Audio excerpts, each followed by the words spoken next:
Good evening, everybody, and a very warm welcome to the biggest Man United fan channel in the land. This is the United Stand, and yes, I know what you're thinking. You really wanted Goldbridge this evening. He is still locked in Crystal Palace's ground at Selhurst Park. All the fans all swarming and stuff, so Kev has had to step in, but you are stuck with me, so thank you very much. And well done, Mark. 6-all, player manager, the scenes. Coming up in this evening's show, we've got an action-packed one. Bruno Fernandes in shock talks with Bayern Munich. Alejandro Garnacho denied a move to go to the Olympics, and that is something that Manchester United have been quite hard on. We will get into that. Jadon Sancho set to return. There was obviously comments that Jose Mourinho made last night. We will get into that as well. So much to get into, and obviously your interaction helps here on the biggest Man United fan channel in the land. So make sure you get your super chats in, the United Stand Ultra chat as well. You know what that is, just get them in there. I always like to feed off exactly what you lot are saying. You're all in the house, it's great to see. Make sure you do that to the like button, you know what I'm talking about, and make sure you subscribe to the United Stand. But first of all, we will get into this story, and it has come as a bit of a shock today. It's come out that Bayern Munich are in talks, or shock talks, shall we say, to sign our leader, Bruno Fernandes. And it does come as a bit of a shock. The story is coming from Abola, which is a Portuguese news outlet, and it's saying that according to them, Barcelona and Bayern Munich, so let's throw Barcelona into the mix as well, have made contact with Bruno Fernandes about a possible transfer this summer. And this kind of feeds into a few things that were said last week. Even after the FA Cup final, you had Bruno Fernandes himself coming out after a huge game for the Reds, coming out and basically saying that, you know, if the club do not want me, I'm happy to go if they do not want me. And we know this works two ways. From Bruno Fernandes' side, he would probably want increased terms, a better deal at United. He will want Man United to show some kind of faith in him and say, you know, do you want me to still be here? Obviously, at the age he's at as well, he's at the stage of his career where he'll want to be settled. He'll want that contract to, you know, kind of run into the latter years of his career. And do Manchester United want to offer him that? I mean, really, this is now down. The ball is kind of out of Bruno Fernandes' court, but for his camp, from, let's say if this is a game of poker, you know, Fernandes does hold a very strong hand here because he can look at it, especially with this interest that's being talked about today, and especially a team like Bayern Munich. If you've got a Bayern Munich that are in for Bruno Fernandes, that strengthens his hand from his camp, because they can sort of take this to Manchester United then and say that there is genuine interest from Bayern Munich to take Bruno Fernandes to the Allianz. I mean, in terms, we'll run a poll whilst I continue to talk on Bruno Fernandes. Do you want Bruno to stay at United, yes or no? It's as clear as day on that, because I know there are so many Bruno kind of, shall we say, haters, people that don't appreciate Bruno Fernandes, which I find hard to believe sometimes. I think Bruno Fernandes, very, very underrated, underappreciated. You only have to look at the end of, you know, this season, the Premier League season. And don't get me wrong, it's been total dog shit, the football side of things. It hasn't been great. But for them games that Bruno Fernandes was missing, I'd like to think that maybe some of them United fans that kind of look at Bruno, question what he brings to the team, seen exactly what Bruno Fernandes brought to this team, especially when he stepped back on that pitch against Newcastle. And then the FA Cup final as well. The pass for Kobbie Mainoo's goal. You know, other players in this squad are not capable of that. And Bruno Fernandes has looked probably 3 or 4 seconds before he's even played that pass. He knows where Kobbie Mainoo is. Yet people will still subscribe to this theory that playing a Scott McTominay in that role and getting Bruno out of this team, you know, would add just as much, if not even more. Yeah, McTominay can get around the pitch. He can run. You know, so I can run. It doesn't mean I'm good enough to play for United. I couldn't see the passes that Bruno Fernandes he sees things, like I said, that other players do not see. Do you want Bruno to stay? The poll is up and running. 1 minute ago, we got 1,335 votes on that. Make sure you get it in because, like I say, it'll be interested. It's always interesting to gauge fan opinion. That's why the United Stand was set up. So it's a Sunday night.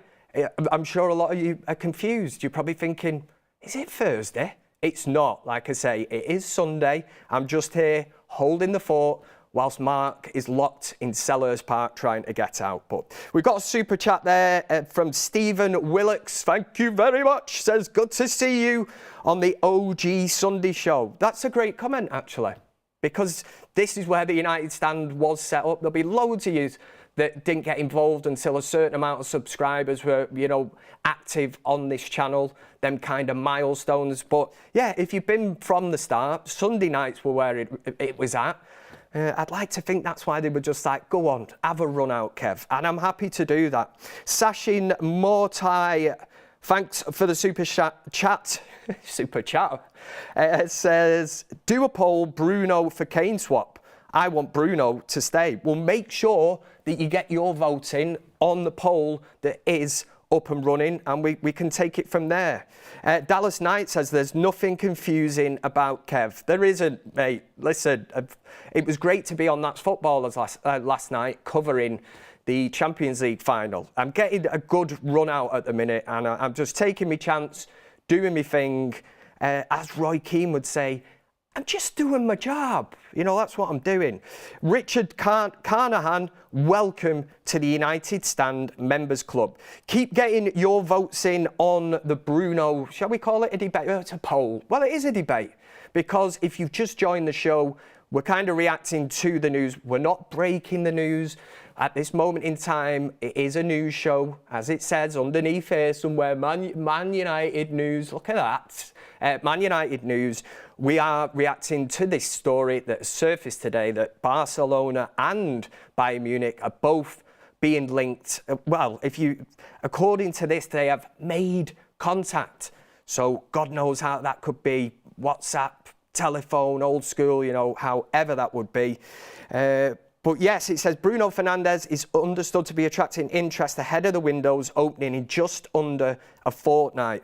But he has already confirmed that he has no intentions of leaving Old Trafford. Now, I did touch on that before, and I said that after the FA Cup final, he did make a few comments saying that if the club wanted to keep him, then he is happy there. But we do see footballers say this sometimes. It's all smoke and mirrors. It's all right saying that. But at the same time, you know, if a bid did come in, and again, you have to weigh up what would Bruno Fernandes in this transfer market be worth as well.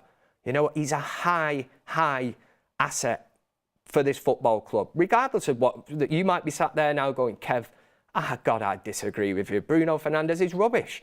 You know, this is the one point of the team we need to mix it up, and it could transform United. And I don't mind having this debate. I don't mind sitting and listening to this and going, yeah, I get exactly what you are saying, but I think he just brings so much to Manchester United. The FA Cup final again, just to have that running at the front, the pressing, he sets the tone. He definitely leads this team. You know, the younger players, your Højlunds, Garnachos, these players, even Kobe Mainoo, I'm convinced that they look up to Bruno Fernandes, and he sets the tone. He sets a tone for Manchester United doing their thing. But at the same time, if you want to argue it, I'm open to hearing suggestions. I'm sure in the chat you might be saying, well, Kev, if we take him out, we buy such and such a player, it could transform the team. Some people might even say, well, let Bruno go, let's play a Mason Mount in that role. Isn't that the role that he used to play at Chelsea? We've spent money on him. Could he be the next in line to the Bruno throne? But I think there's so much more to come from Bruno Fernandes. I think you could get another good 3 years out of him. And yes, once the legs start to tire, I don't think the drop-off would be anything like a Casemiro, where it's been absolutely sort of, you look at that this season and the drop-off and you think, ooh, wow, you know, it's a major part of his game, Casemiro, to be sat in front of a back four, trying to protect it. If you've not got the legs in the Premier League in that position, you become on the scrap heap very, very quickly. Whereas a Bruno Fernandes could actually settle from being that kind of number 10, moving back into that midfield. And like I said earlier, he sees things that other players at Manchester United do not see. To be able to sit back, pick passes, that would be something I would be all for. It does say that despite Barcelona and Bayern having reportedly developed contacts to try and find out if he would be interested in making a switch to either club. But again, what would Bruno Fernandes be worth in this current transfer market? I'm sure that Manchester United would accept nothing less than at least 100 million for a player of Bruno's capabilities. And the fact that Bayern Munich and Barcelona, yes, Barcelona have dropped off over the years, but the fact that there's still two huge names in world football are being linked with a player like Bruno, it tells me everything you need to know. Other teams will hugely admire this player. And I've always said, if you take Bruno Fernandes out of this team, if you put him into another team, whether it be a Manchester City, a Liverpool, a team that has a clear identity and style of play, Bruno would shine. But yes, I do have people that hit back at me and say, no, he's rubbish, he's too erratic. For me, if he was in a team like that pressed, players that played in the positions, know exactly what they are doing, he wouldn't have to do that job of trying to turn into Superman and Spider-Man and all this and, you know, running around, going mad, spinning webs, doing whatever. He'd be able to just focus on his game. And that's the one thing that I really, really do appreciate about Bruno Fernandes is that work rate ethic. And again, the passing ability is absolutely off the scale. Yous are all getting involved in the chat. I think we've got 3,800. Do you want Bruno to stay? I think we will shut down that poll now, unless anybody else has got anything else to say. Let's see. Do you want Bruno to stay? The United Stand viewers here on a Sunday evening, I was going to say Thursday, but it is Sunday, are saying yes. That's 88%. The poll is complete. Do you want him to stay? 88%.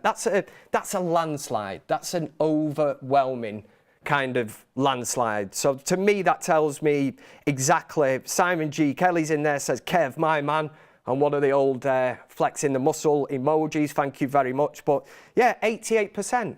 I want to bring positivity to the show.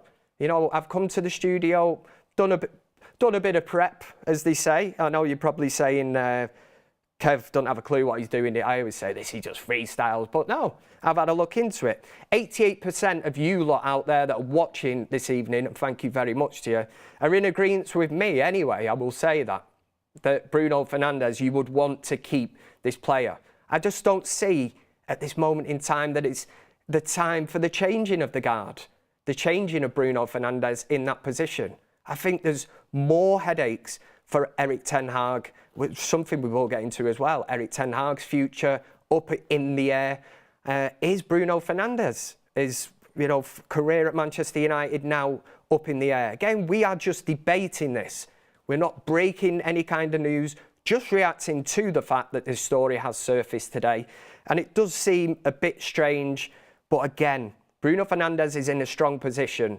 Ended the season well, winning an FA Cup, great performance.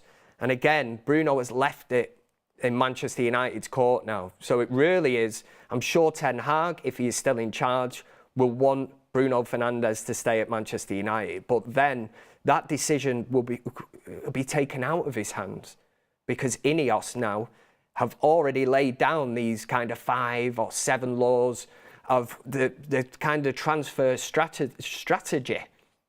Got the words out there. Moving forward. And one of them was looking at older players, more senior players, and not giving out huge contracts. And when you look at that and weigh it up, you do think that Bruno Fernandes could certainly get a very, very bumper deal somewhere else if he didn't feel appreciated at Manchester United. And at the same time, The Saudi move, I think that's far too early for a Bruno Fernandes. It could come. He could have a year out there. He's certainly too good to be going off to, America, where you class that as a bit of a holiday home, a bit of a retirement home. He's too good for that. He really is. And he really is important for Manchester United. He's the heartbeat and energy of United without a shadow of a doubt. And I always say it's that song. You don't know what you've got till it's gone. And that, for me, sums up Bruno Fernandes. When he was out of them games, we failed to create absolutely anything. Some people might argue, Kev, we were compact, and all this team shape. All right. It's great having team shape. It's great being compact. But you need these players that have the key to unlock the lock. Bruno Fernandes, for me, he is that for me at Manchester United. Plenty going on in the chat. Make sure if you want to get a super chat in, as I always say, I will read them out no matter how harsh they are on Kev. We had some absolute belters over on our sister channel, That's Football, last night for the Champions League final. Sachin Murty gifted one the United Stand memberships. What an absolute legend. So yes, keep it clean, don't be mean in the old comment section, as I always say. We will move on from Bruno Fernandes. Like I say, if you just joined, we are just reacting to the fact that a Bayern Munich, a Barcelona, apparently in shock talks to sign Bruno Fernandes. I think 88% of you lot saying that you don't want to see Bruno Fernandes go. It's not even close. I mean, in terms of other polls that we've run on this channel, if we think of like a Marcus Rashford, where it has been kind of literally 50-50, and that is interesting because that's where, I'm not going to say it divides a fan base. It's not like we're all at war, pitchforks and going, he's rubbish, get rid of him. No, keep him. It's not that. It's just gauging your opinion because you're worth it, as the advert goes. The next one we wanted to get into headlines today is that Alejandro Garnacho has been told by Manchester United that he will not be going to the Olympics. So they basically refused this. And the first thing I think about this, I would give them one of them fist pumps. I want to give them a round of applause because my club usually do not operate like this. You think of the medical department at Old Trafford, not really fit for purpose. I've seen a story today that Harry Maguire and Luke Shaw all looking very happy, back in training, and I'm like, what's going on, especially with a Luke Shaw? Sorry, we've just got a super chat from Dre Andrew Jr. Augustine. That is a mouthful of a YouTube name, but I like it. It's good. It says likelihood of manager clarity tomorrow. Keep the powder dry on that one. I am going to mention Ten Hag, but thank you very much for the super chat. We're going to have a look because obviously there's been conflicting reports from some big accounts on Ten Hag's future, kind of going along the lines. At the minute, seems a bit of a minefield, a kind of a guessing game, all the journalists trying to get ahead. We will we will address that, sorry. We will do that. That's Kev's promise to the United Stand community. But on Garnacho, I think this is a really, really good choice by the club. It says, according to Argentine journalist Gaston Edel, Garnacho will play no part in the Olympic Games this summer. And that's why I'm saying I kind of applaud this, because we've seen Garnacho, I'm not going to say the drop-off, because we were still playing Garnacho. And it's testament to Garnacho, a rising star of this team, 19 years old. Ten Hag showed huge faith in playing him so much. But at the same time, the competition for places in that position is absolutely dead. I mean, it is just not there. And that has been the worry, that you have not been able to rest a Garnacho. Yes, he's only, 19 years old? And I'm sure Ten Hag would not have wanted to play him as much. The same as with Højlund. I'm sure if he'd have had his way, he would have brought another striker in. and he would have been able to rotate them players. It was a huge call not to start him in the FA Cup final last week, Højlund. But look at the job when he come off the bench. He put in a shift. When you think in the dying minutes of that game, the ball he chased down, wins the free kick, just got us over the line. You know, Manchester United win the FA Cup. But on Garnacho, towards the end of the season, we've seen him in Premier League games absolutely blowing. And again, that is I'm not singling him out. It's more really on Manchester United and where we are at this moment in time that we are heavily, heavily reliant on these youth players. And in fairness to them, your Højlunds, Mainus, Garnachos have all just rose above the water. They have, you know, they say the cream always rises to the top. That's exactly what them lads have done. You know, and in stark contrast to other clubs, when you see how younger talent is nurtured, they're not thrust into the first team like this, really. I mean, obviously you get generational talents that you cannot hold back, but they're still looked after. You think back to the days of Sir Alex Ferguson with a young Ryan Giggs. You know, he really nurtured him and he held him back. Then it gets to a point when you cannot hold them back anymore. So you just have to let them be free. Free as a bird, as they would say. But Garnacho, and again, you look at Pep Guardiola, you know, the way he dealt with Phil Foden. It's madness to think that at a stage, there was City fans that I knew saying that maybe Phil Foden needed to go out on loan. But when you've got a squad that's heavily stacked with world-class players, when you've got a Phil Foden who comes into the team, they are learning from them other players, like a David Silva. And when it's the time to change the guard, that's what happened at a Manchester City. And we have not had that luxury this season. You can put it down to injuries. Injuries have been absolutely insane. They've totally wrecked our season. And some people don't like using this as an excuse for Erik ten Hag. They believe that we should have been able still with that squad. But the squad depth is absolutely shocking. And again, testament to Garnacho that he nailed down that position in the team. But again, when you've not got players like an Anthony that are fully firing, and you certainly couldn't put 100% trust in. I mean, you certainly wouldn't have selected him in the FA Cup final. But even for a Ten Hag to go back to Marcus Rashford in the FA Cup final, which was a huge, huge call, but it did work out for Erik ten Hag. Garnacho not going to the Olympics. It says the United winger will participate in the upcoming Copa America, but it was also hoped he would feature in Paris 2024 as well. However, it is being reported that the decision has been made and will play no part in the Olympics. And again, I totally agree with this. We need to get back to being this club and running it properly. You know, again, I hate harping back to Sir Alex Ferguson, but he would have had the power and shut down this and said, no, the young lad's not going. He's not going to the Olympics. I know that's a shocking impersonation of the great man Sir Alex. If he's watching, he might not be. He might be busy drinking a glass of red wine. Maybe he's watching the United stand. You never know. But we have got a super chat in from Darren Mulaney, might be right. It says, Bruno for Afondo Davis, great swap.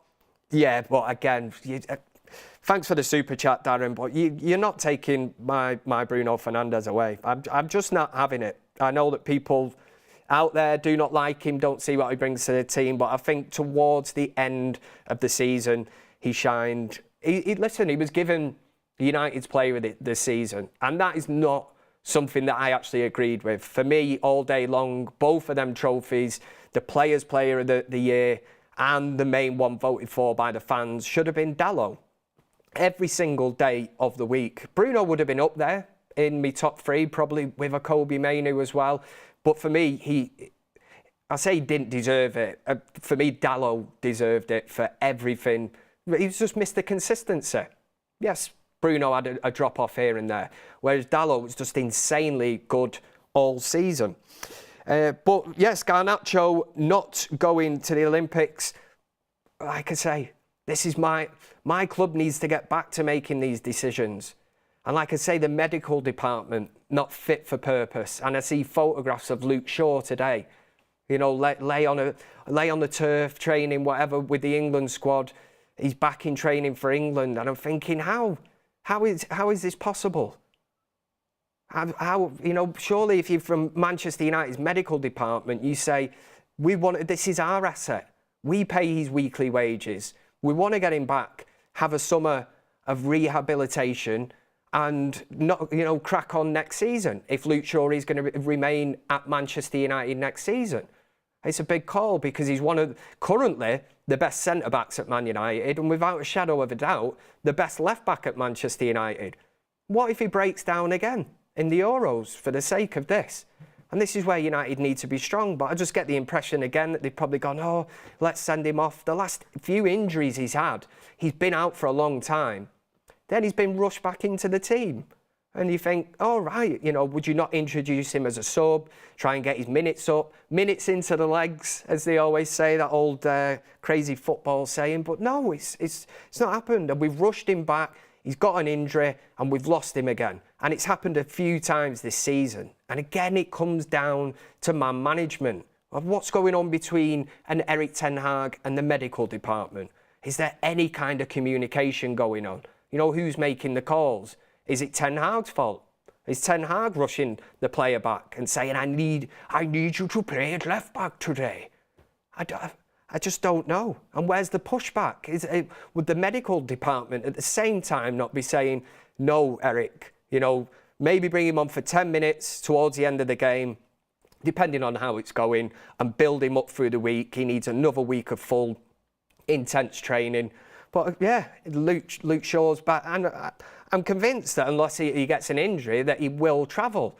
And again, I've seen Sir Alex Ferguson in the past absolutely fuming at players like Wayne Rooney, David Beckham, you know, with a metatarsal.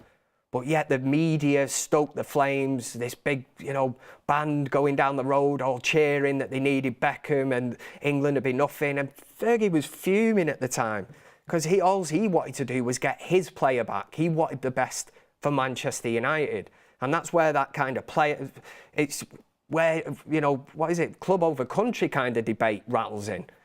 You look at that, but it is a crazy one. I'll just delve quickly into the chat. Yes, we are up to date. Thank you very much. I can see all the comments that are coming through. And if you're late to the party, yes, obviously Mark is not here this evening. He was, player manager this evening. And what drama it was when he ran down the tunnel. I'm thinking, he's lost the plot. Finally, Goldbridge has lost the plot. He's running off down the tunnel. He spat his dummy out. I'm thinking, they're actually winning here. Has anybody told him? And next minute, he comes out in the kit. And then the game was like abandoned at 6-6. If you've not seen it, go and check it out. But obviously later on after the United stand. But the next subject I wanted to get into, and there's some interesting comments from our ex-manager Jose Mourinho on this. And then we'll set up a poll now. Would you bring back Sancho? And then we will pick the meat off the bones and we'll get into this. And obviously we want your anticipation, your interaction in the chat, because without that, listen, I really enjoy it. You know how many times have I sat on here on a Thursday night, now a Sunday night, when these messages come through, half of them kill me, especially the lookalikes. The Morgan Freeman one, I'm still trying to recover from. I still wake up every day, look in the mirror, and I just cannot see it. But maybe you do. Maybe you do on there. Well, let's get on Jadon Sancho. Sorry, I think I just missed a super chat. There is one on the screen. It says it's time we start functioning like a big club. Yes, I've just said that, haven't I? And I do like that one. It's time we start functioning like a big club. And maybe you do come in sometimes and you say no. In fact, I would with a Luke Shaw. We've done polls in the past. Would you sell Luke Shaw? I think he's a fantastic player. I've said I think he's one of the best central defenders now. Obviously, Varane's not there. I would choose him over Harry Maguire. I'd choose him over Lindelof. Without a shadow of a doubt, you know, he can play centre-back, can play left-back, he's versatile, but it depends whether you can get him back to full fitness. And then if you can get a left back to challenge Shaw, take the heat off him, play him in big games and just rotate it. But again, at the same time, where's Malacia? They'll make honestly, they'll make a documentary about that in about 10 years' time, and there will be some kind of film that's called Where's Malacia? And you'll be like, bloody hell, remember him? Sure, he used to play for United. We've got the poll set up now. I'm just making sure it is there. But yes, would you have Jadon Sancho back at Manchester United? This is obviously on the back of this kind of cameo loving, and this is the media again stoking the flames of this Jadon Sancho loving. This is a player, right? And this is what I do not get, but I do get it, and I'm going to explain this to you. Jadon Sancho, a lot was made of the spat, the fallout with Erik ten Hag, and you kind of look at it, and depending what side you sit on this, you're heavily invested in the player himself, one of these player FCs, or maybe you do think that he is insanely good talent and he should be starting.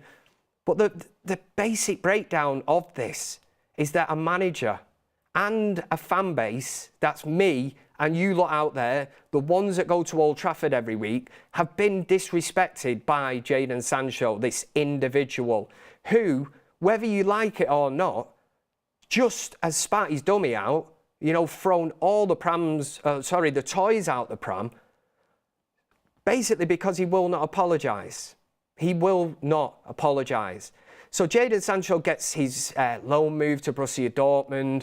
They've gone on this run in the Champions League, and it's been built up by the media, which then coincides really with this Erik ten Hag agenda of get Erik ten Hag out, because it makes massive news, and we are constantly talking about it on here. It's something I will address in a bit, but it comes into play because they're trying to spin these stories that Jadon Sancho goes into a Champions League, whatever, semi-final and sets up a goal. He got an assist. Why couldn't Erik ten Hag get this out of him? Well, I'll tell you why. Because he won't apologise. He's disrespected the club he plays for, the club that pays his wages, the fans, me, you. He has disrespected them, and he will not apologise. He has probably been told behind closed doors that if Jadon Sancho apologises, he is back into that squad. And if he's willing to work hard and rekindle, relight, reignite his Manchester United career, then that is the option. Basically, the deal now sits with you. And what's he done? At the first attempt, no. He goes back to Borussia Dortmund. So Manchester United probably thought, well, we need to get him off the payroll. He's one of the highest paid players at Manchester United. And I know people bring this argument in sometimes and say, oh, well, you can't, it's not their fault, they go in this position, and they're athletes and the clubs give them this money rights, whatever, image rights. I get that. But at the same time, you have to go out there. And if you are not going to apologise to your manager, then it's just the writing's on the wall. Make sure you get involved in the Sancho debate, because what I did think was quite fitting, I'll say fitting. Jose Mourinho has still obviously got sour grapes about the way he left Manchester United. I'm sure that deep down he probably feels like he's got unfinished business to do. And unfortunately for Jose Mourinho, that ship has sailed. He was trying to say, he had things come out from his camp saying that he would like to come back to United. And I think the fact that obviously Man United have probably not contacted him. Mourinho now has that job at Fenerbahce in Turkey. So he's clearly miffed about that, because there's no doubt to me that he put his feelers out and was throwing that out that he would love to manage United again, because he knows the huge pressure that Erik ten Hag is under. And the media are banging this drum. The media are the ones that are making this a story every single day. So it was no surprise to me when I heard Mourinho basically coming out with comments on Jadon Sancho saying that the manager didn't get the best out of him. And that is such a lazy comment to come out with from Mourinho. And I loved Mourinho at United. But what he is doing there is piling even more pressure on Erik ten Hag. I mean, if it wasn't already hot enough in the kitchen for Erik ten Hag, Jose Mourinho saying this last night, a huge game, how many millions of eyes would have been on a Champions League final against Borussia Dortmund and Real Madrid. To come out with them comments was like, wow. You know, there's bitterness that shows through here. He is basically backing Jadon Sancho over Erik ten Hag. And again, the newspapers today will all be Ten Hag. And the comments that he come out with, the first one I said, he didn't get the best out of him. Ole Gunnar Solskjaer didn't really get the best out of him, did he? Rangnick managed him, didn't really get the best. Ten Hag hasn't got the best out of him. So that is 3 managers in a short space of time. And yes, Sancho has put in performances. He's looked all right. He's not ripped up any trees. You wouldn't look and go, wow. You know, 70 million. This is what we paid, or whatever that fee was. 300 grand a week, you know. And ultimately, it comes down to the fact that Jadon Sancho will not apologise. I don't get it, honestly. Let me just, I'll rip up these, what Jose Mourinho actually said here. But he went along the lines last night, and if you watched it, then you would have heard what Mourinho had to say. But he said, as a player, we know his talent. For sure, the kid made mistakes. But for sure, also his manager was not able to get the best out of him. So you're saying, for sure, the kid made mistakes. Now, if you make a mistake, don't you usually, you know, the negotiations then of making up is to apologise. So why can't Mourinho at least say that Jadon, if he apologises to Erik ten Hag, could have a great career at Manchester United. It's a great club. So you're saying for sure the kid made mistakes. We know he has. We've heard the stories about him being a bad trainer, turning up late. So these are just basic things. Any person that's in any walk of life, you don't have to be a footballer on 300 grand a week. Even if you work in a shop, selling shoes or whatever. If you're late to that shoe shop constantly, you know, and you're not putting in the graft, then you're going to get called out for it. But these pampered millionaires, you know, that get far too much, far too young, they can't deal with it, some of them. They're honestly not set up for it, and they do not like being called out for it. And we have a standoff here now where you're almost looking at who's going to go first.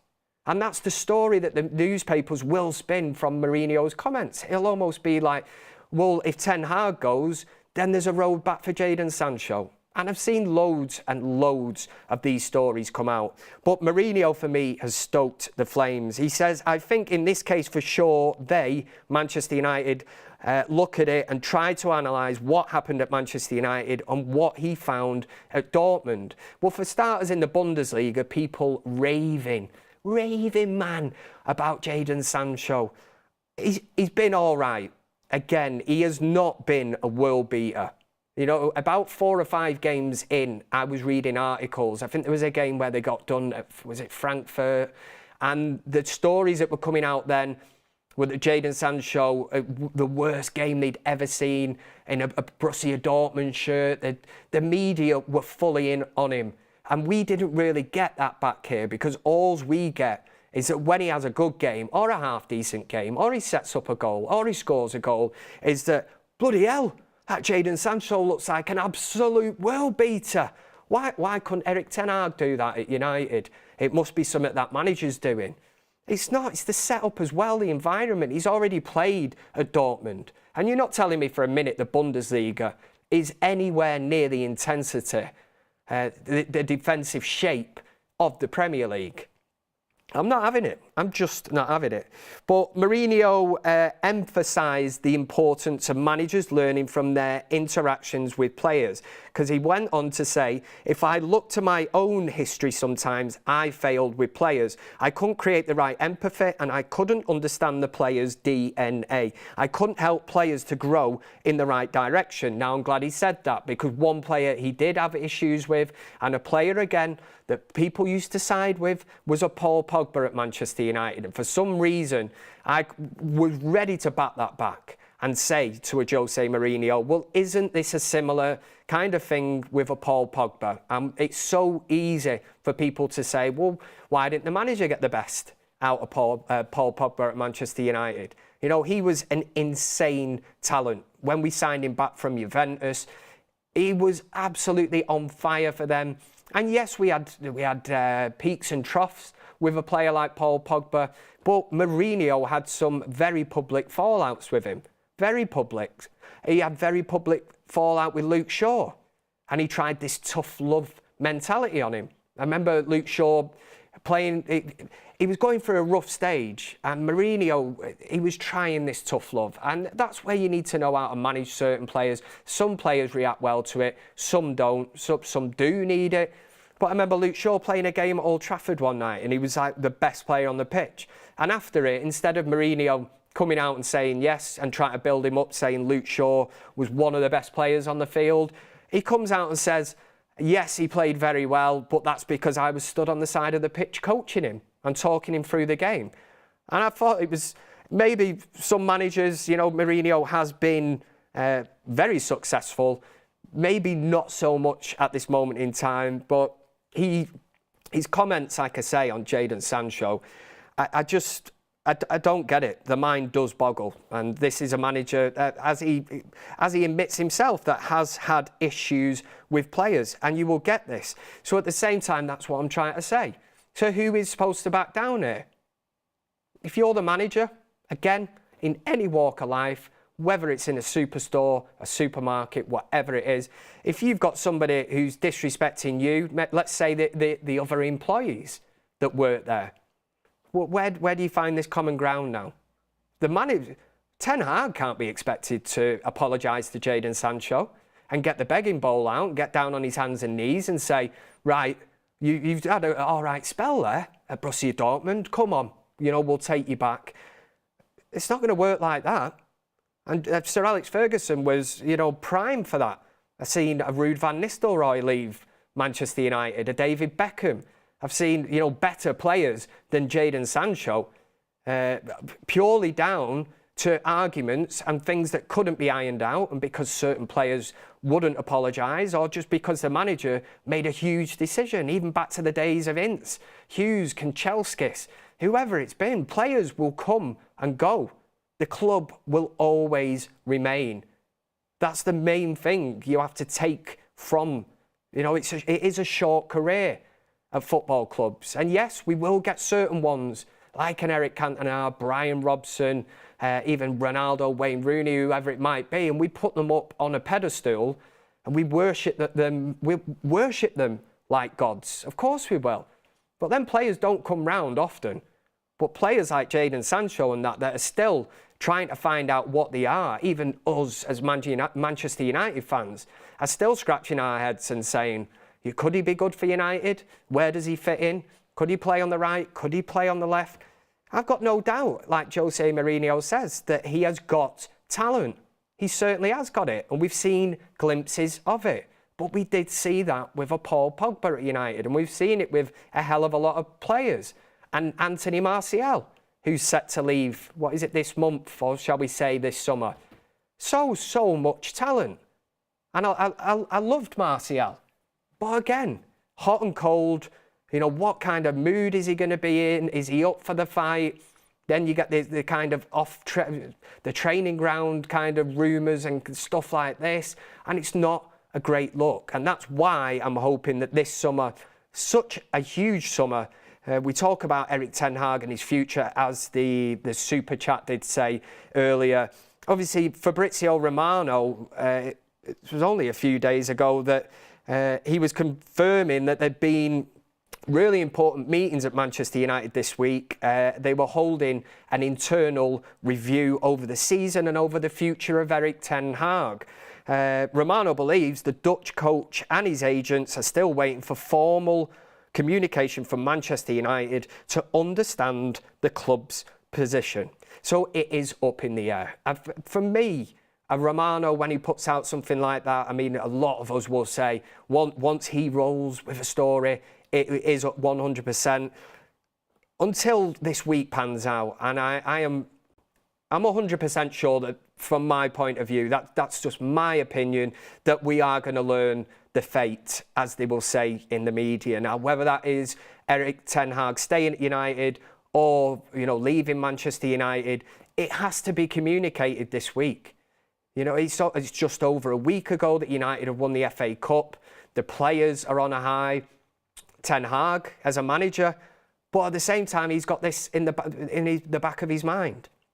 And what other manager would be undermined by the press going into an FA Cup final against Manchester City, as if it wasn't going to be difficult enough? We had all the rumours circulating before this, which is why when I looked at it on paper, I'm thinking everything points to Manchester City winning this trophy. It's like the media, nobody wanted Ten Hag. The pile-on, you know, it would have been so easy if we'd have lost that FA Cup final, which we didn't. But if we had of, the easy thing then would have been like Ten Hag has to go. But even when we lifted the trophy, there was headlines of dead man walking. It's disgusting, absolutely disgusting, the way that this manager has been treated. He's being hounded out of this club. And the names in the, what do you call it, that are in the line that could take over from Ten Hag, fill me with no confidence at all, which is one of my main reasons for letting him try and build on the FA Cup success and bring that into next season. Tuchel, Pochettino, Potter, do me a favour, man. Honestly, we're back to square one. There'll be no... You could have a long-term thing with an Erik ten Hag. And think back to all them years ago. Sir Alex Ferguson was on the brink, and it was an FA Cup, you know, that saved him. And I'm certainly not mentioning it in the same kind of breath. But funnier things have happened in football. We've got a super chat in from... Is that Armand Erikens? Brilliant at reading these out. He says, a pint for the funny one. Is that the new name now? Mourinho was the... What was Mourinho? The special one. Yep, I'll be the funny one. Thank you. Oh, sorry, Armand Erikens. Yes, thank you very much. Sean McCoven says, what about Mourinho and Pogba, member of the United Stand members for 11 months? Thank you very much for that. But yes, I think I've made my feelings clear on that.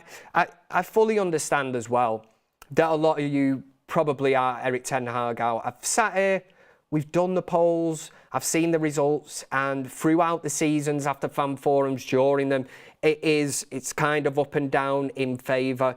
And I don't want his managerial career to be based, or that decision to be based on one FA Cup. One game of football should not determine whether a manager keeps his job.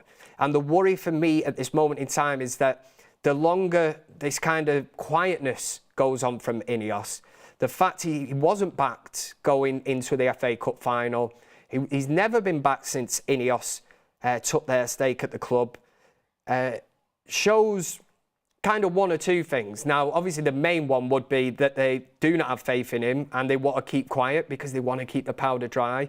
The other one is that if they do back him, the media will just spin it anyway. They'll continue to call him a dead man walking, and it will be the dreaded vote of confidence. That's what it would be. But the Ten Hag rumours, they will continue. I'm just going to jump into the chat very quickly. They will continue. I think they will continue early on into this week, but I do expect, especially with Romano putting out a tweet like that, what was that, towards the end of last week? I didn't expect anything was going to happen on a Sunday. You do look into even kind of transfers with United. Obviously, things have to be announced through the stock exchange, and you look at the time difference with America. It tends to be the start on a Monday when it opens up, when you could get some news. And who knows? It could be tomorrow that we get some news. It could be through the week. But one thing I always say, there is certainly no smoke without fire. So if we do start hearing it from big accounts, big journalists this week, you'll have a good idea of how this one is going to go. And Ineos are probably sat back. Maybe the FA Cup win has made them think, bloody hell, you know, if Ten Hag can sort of take that team to an FA Cup win, if he is backed, if he can get the injured players back, if we can create this structure, maybe Ten Hag is the man. But again, I understand a lot of yous are not digging Ten Hag. Some of you feel that 2 years now is too long. But I'm a bit more old school, I would say. I mean, unless it was... and listen, we've finished. It's the worst Premier League finish ever. We finished 8th. So in that defence, if somebody wants to throw that at me, then I can hold my hands up and say, well, I can say the injuries, I can say this, that, but the big change has to be next season. There has to be a kind of huge change in the players, and it will be. How many years have we been calling for change at Manchester United? We all agreed after an Ole Gunnar Solskjaer and that, and we looked at the way that Solskjaer was even treated. We talked about Downing tools. We look and we think, well, we've tried all these managers. We've tried it year after year. And then it's like, well, why don't we try changing the personnel? And I think there's going to be massive changes at United this season. We already know that Varane's going to go. I think quite easily a Lindelof could go, a Maguire. You know, and this just names off the top of my head. You know, has Amrabat done enough now to earn a full-time contract and sign him for 20 million after his FA Cup cameo? Or can you base it on one game? We know that Anthony Martial's going. God knows what will happen with a Marcus Rashford. You wouldn't be surprised in the least to hear that maybe stories start to surface that a PSG coming for Marcus Rashford now. Their pin-up boy, Kylian Mbappe, has today announced, you know, that he is going to the 15 times Champions League winners.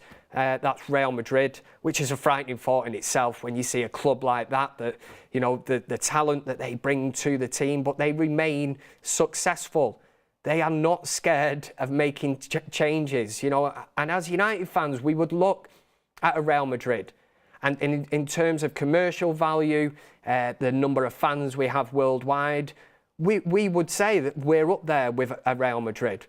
But when you see the way that club's run, and I know there's other things, politics, whatever, I'm not bringing that in. I'm talking purely now about the actual playing staff and the way that they identify players that are getting towards the end of their career. And the way that we've operated in the last few years is actually to I'm not going to say cast-offs, but definitely the players that they've identified as players that they do not want at the club anymore.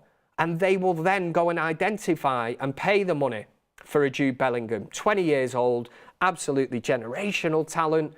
And then you look at Manchester United, you know, we're bringing in a Casemiro, a Varane. Varane's been really good for Manchester United. Casemiro's had one good season. But, you know, Varane leaves with his, I think he was great. The one main issue was the injury problems. And again, that goes back to the medical department. Surely something would have been picked up in that to look and think, well, this is a lot of money. Yes, he is a Rolls Royce of a defender.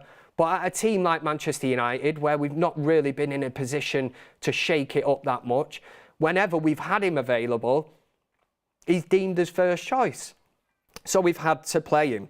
And until United start to change and start to rip up that, and that's why, exactly like you, the viewer now on the United Stand, we want to start hearing positive news on the transfer front. But at the same time, how can you do that when you've got a manager who has a massive cloud of doubt hanging over his head? You've got an ownership regime who have clearly not backed him as such yet, and that's where we want to get clarity. It's a massive summer for United, without a shadow of a doubt. One of the biggest rebuilding jobs is on its way, but there's players leaving, we need to recruit the best players for this club. And that does not necessarily mean the ones that sign shirts, the ones that have their ears pierced, the ones that have the fancy pink boots, all that, you know, image rights, or he'll sell shirts in such and such a country. No, because we've seen the way that Crystal Palace have bought players. We've seen the way that Brighton have done it. Yes, they dropped off this season, but they are able to recruit players to fit a system. And that's the main issue at United as well. You know, if you haven't got that system, but you could bring something different to United, maybe with an Elise, whoever you are going to, a Bramthwaite at the back. Again, that sends out a great signal. But at the moment, you're hearing transfer speculation, and you look and you think, well, who's going to be buying the players? Is it now going to be Ineos? There was a story the other day that said, you know, it is now that the new manager will be able to choose a position he wants, but the hierarchy are going to basically get a short list of players. And some clubs do operate like that. But again, would Erik ten Hag want that?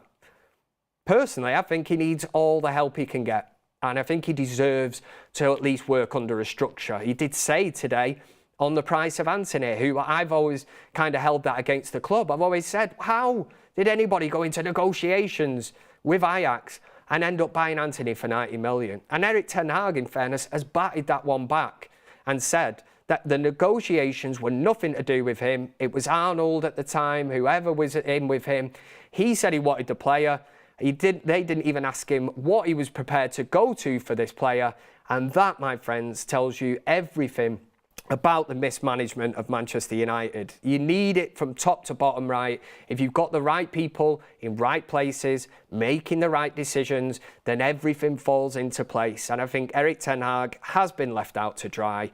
And yeah, the 90 million fee on Antony, everybody will always... Nobody holds it against the club. They'll all hold it against Erik ten Hag. Say, what a waste of money. How many fans are weird singing that this season against Manchester United in Antony's direction? But again, Antony has always defended himself. He's always said, you know that is out of his hands. And it is out of his hands. But when it goes into the club's hands and they're not doing their job, that's where it all falls short. And that's where I think it all falls on one man, which is really, really harsh. But what I would like to say, I think we've had a decent conversation here this evening. We've had a good one. Super chats I've dealt with. Thank you very much. We are up at 9 o'clock, just making sure. Somebody said... United didn't sign the best, David Campbell said. I'm in the United Stand Ultra chat now, just making sure that everybody's not like jibbed off thinking that Kev's going to sign off. Keanu says Ten Hag should take full responsibility for Antony. Again, maybe he only wanted to sign him, prepared to spend about 20, 25 million on him. Who knows? Who knows? Tell you who? Ten Hag knows. Great to see. Is Kev's tan real or fake? That is the poll that we are running. Seriously, Greg, are we doing this? Are we going down this road? It is real, okay. Kev was on standby today in case there was any breaking news on the United Stand, which shows my absolute dedication to the cause. I was told not to go anywhere, so I couldn't go to the pub. I did a bit of gardening, and it was lovely. If you're from Manchester, you will know. I'm going to vote on that myself and say, what does fake mean? Oh, I've put fake, for fuck's sake. I've got to put fake. I thought it meant like, it's not fake tan, all right? Jesus, you all get me here. Iggy says, well done, Kev, thank you very much. Right, how many, honestly, 380 people in the vote. Is Kev's tan real or fake? If you're going to buy it, honestly, I was gardening today. Look at I wouldn't have time to, honestly, I'm a busy man. I wouldn't have time to be spraying fake tan and all that on about. But lots of, Welsh Hunter says, Kev, been to the tannery for sure. Kev does not do sunbeds. I am far too old school for that. I will wait until you see me in, what will it be, August, when I come back from my summer holiday. Honestly. then I will look like Morgan Freeman. Maybe I will be able to look in the mirror. I do tan quite well anyway. Somebody's saying faker Kev X. It's not a fake tan, man. Looking good, Kev, says Ali Tabble. David McBrin, one of the United Stand members, says great show, Kev. Ben White, Kev, Junior Films. I'm not. And do you know why? Because I've took the piss out of Ben White myself. I was looking at it. His is definitely a fake. That's definitely from a bottle. That is not natural. Mine is looking crispy, Kev, says Jack Woods. I don't like the sound of that. Crispy. What the hell does that mean? Kev is the GOAT, says Xander. Thank you very much. I mean, it was only fantastic, Kev. Oh, God, here we go. We have to end the Sunday night crowd. It's very much different to the Thursday night crew, isn't it? But just as sarcastic. You sarcastic shower of bastards, as I would say. Kev is on gardening leave. I'd love to be put on a bit of gardening leave. I've got loads to do in the garden. I've built a bar in my garden. Just discovered today that it's been holding water in the roof. Went to push it, water everywhere, man. So I'm going to have to deal with that some stage. Kev's had the frying oil out, says Philip. There we go, absolutely. We love you, Kev, lad, says Derives. Great. I always like to pay a lot of attention as well. The United Stand Ultra Chat is just wild sometimes. I know there is a timer on it sometimes, but I look and I think, by God, you know, it's just like, brrr. You'll know yourself because you're in there. So imagine trying to talk and all that and have a look through that. We'll end on that one. Kev, quite handsome. See how I can just manipulate this and pick out the comments that I want. There's probably one there that's saying, you know, Kev's got a head like a donkey or something. I won't read them ones out. Kev, hotter than the sun. We'll finish on that one. But hopefully you've enjoyed it. We've covered a lot of things this evening. Mourinho, Jadon Sancho. It seems so long ago now that we were mentioning Bruno Fernandes and Bayern Munich in the same sentence, but that was your breaking news today. And it has a bit of a slow news day in terms of Manchester United. Sometimes you could be rocking on for another 2 hours. And as much as I would like to stay and chat to you, I've got to get home and get on the sunbed. I've not. Don't even take that as 100%. I was being sarcastic like that. A lot of you, is Kev tan real or fake? Oh, you shower of shitheads. Honestly, fake 51%. In fact, I put in a vote there by mistake. I actually voted on that myself. 792 of you still in the chat voting, is Kev's tan real or fake? I thought Thursday nights were peak Kev Army. Sunday nights now, this is the first Sunday show that I've been on in years. Oh God, honestly, I feel old, but it's great. It's just great to see how the channel has built up. Great to see so many of you in the chat. A pleasure as always, Kev. And chat says Welsh Hunter. I'm gonna leave it there, honestly. I think we've covered so much. It's been so good. I'm exhausted, man. I need to get home and get on some bed. You've been watching the greatest, well, the greatest it is, the biggest and the greatest Man United fan channel in the land. This was the United Stand. Good night.